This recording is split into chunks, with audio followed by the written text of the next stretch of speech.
किसी ने बड़े कमाल की बात कही है कि ये संसार जरूरत के नियम के हिसाब से चलता है। जिस सूरज का सर्दियों में इंतजार होता है उसी सूरज का गर्मी में तिरस्कार भी होता है। नमस्ते, मैं हूं आरजे कार्तिक।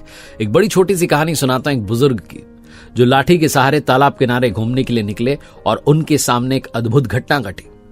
वो देखते हैं कि तालाब में से एक कछुआ निकल के आता है किनारे पर, और किनारे पर से एक बिच्छू जंप करके उस कछुए की पीठ पर बैठ जाता है। कछुआ फिर से धीरे धीरे सरकता हुआ खिसकता हुआ पहुंच जाता है तालाब में और तालाब में तैरना प्रारंभ कर देता है। उस बिच्छू को उसने अपनी पीठ पर बैठाया होता है और बुजुर्ग सोच रहे होते हैं कि इन दोनों की दोस्ती क्या सच में इतनी प्रगाढ़ है, बात क्या है, ये बिच्छू को ले जा कहां रहा है। तो देखते हैं कि कछुआ दूसरी दिशा में तालाब के उस पार जो है उस बिच्छू को लेकर के जा रहा था, तैरते हुए धीरे धीरे।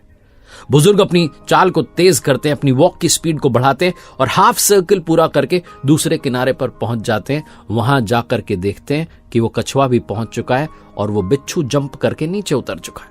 कछुआ वापस तालाब में चला जाता है, बिच्छू सामने की ओर पगडंडी पर चलता चला जाता है। अब बुजुर्ग के लिए सरप्राइज की बात थी, वो सोच रहे थे कि जा कहां रहा है, इसका मकसद क्या है, इसका उद्देश्य क्या है, किस वजह से उस कछुए ने इसको उस पार से इस पार छोड़ दिया।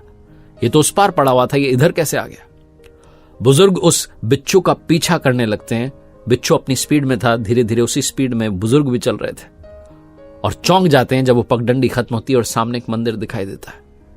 बुजुर्ग को लगता है कि बिच्छू शायद मंदिर में जाएगा और उनका शक बिल्कुल सही निकलता है। बिच्छू उसी मंदिर की दिशा में बढ़ रहा था और बुजुर्ग को दिखता है कि वहां एक भक्त बैठा हुआ है जो ध्यान मुद्रा में है, आंखें बंद करके बैठा है, भगवान की भक्ति कर रहा है। उसे तो पता भी नहीं है कि बिच्छू उसका शिकार करने आ रहा है। बुजुर्ग के दिमाग में ख्याल आता है कि इससे पहले कि बिच्छू जाकर के डंक मारे, मैं इसे लाठी से मार दूंगा अगर इसने जाकर के उस भक्त को परेशान करने की कोशिश की।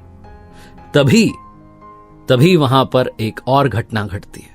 न जाने कहां से एक सांप तेजी से बढ़ता हुआ चला आ रहा था। उस भक्त को डसने के लिए बुजुर्ग बहुत दूर थे, लेकिन बिच्छू स्पीड में पहुंचता है और जाकर के उस सांप के डंक में डंक मार देता है। सांप वहीं बेहोश हो जाता है।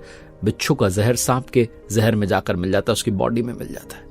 सांप वहीं बेहोश पड़ जाता है और बिच्छू चुपचाप वहां से निकल जाता है और गायब हो जाता है। बुजुर्ग भगवान की लीला को प्रणाम करने लगते हैं कि वाह, आपने तो चमत्कार दिखा दिया। जैसे ही उस भक्त की जो है उसकी ध्यान मुद्रा समाप्त होती है, उसका ध्यान पूर्ण होता है, उसे पूरी कहानी सुनाते हैं कि तुम्हें पता भी नहीं है क्या क्या हुआ है। एक बिच्छू जो है वहां से चला आया तालाब से, उस पार से इस पार, उसे कछुए ने उतारा। उसके बाद मैं उसके पीछे आया। मुझे लगा कि शायद बिच्छू तुम्हें डंक मारेगा, मैं उसे लाठी से मारने वाला था, लेकिन एक सांप आ गया। बिच्छू ने आकर के उस सांप को डस लिया और तुम्हारी रक्षा कर ली।